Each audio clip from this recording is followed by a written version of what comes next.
report.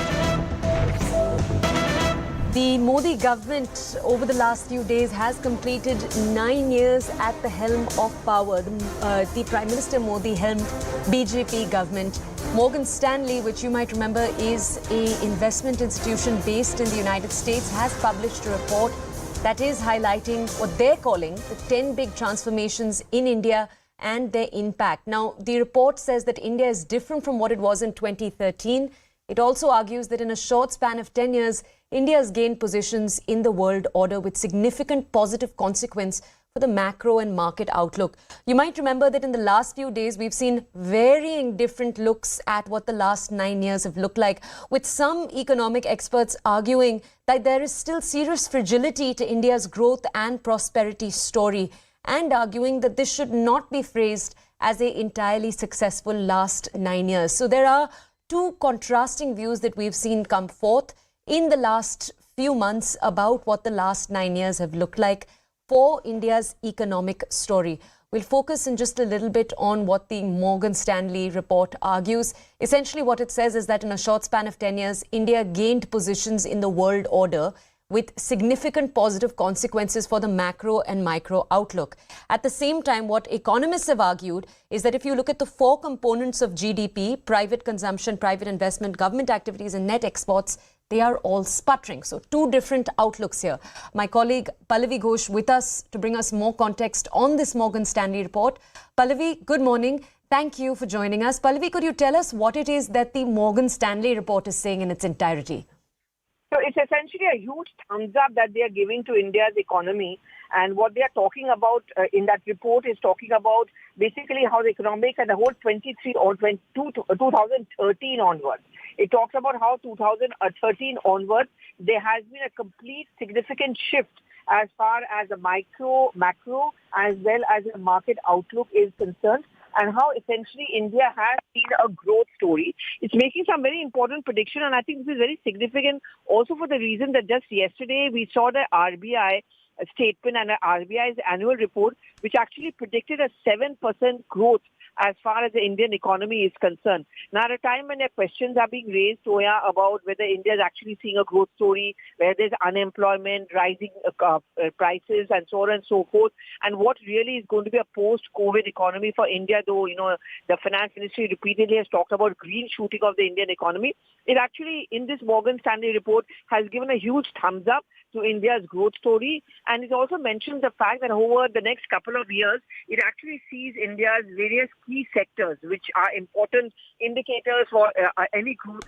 in the economy: industrial, manufacturing sector, the agrarian sector, the people sector, the social sector. All of that is expected to see a spurt. Okay, Pallavi, as you were saying right now, there have been two sides to this entire story. I just want to share with our audiences some of the contrasting opinions we've heard. And then, Pallavi, I'd like to ask you what we've heard the Finance Ministry and Nirmala Sitharaman say in response. Recently, for example, you've had key economists say that when you look at the four components of the GDP, all four are sputtering in the last few years. They're essentially not doing so well. Pallavi, this is a point that Nirmala Sitharaman, even when she was presenting the budget, addressed when she was talking about the state of the Indian economy, and you've had a number of political leaders also address this. Could you tell us more about what they've had to say in the last few months?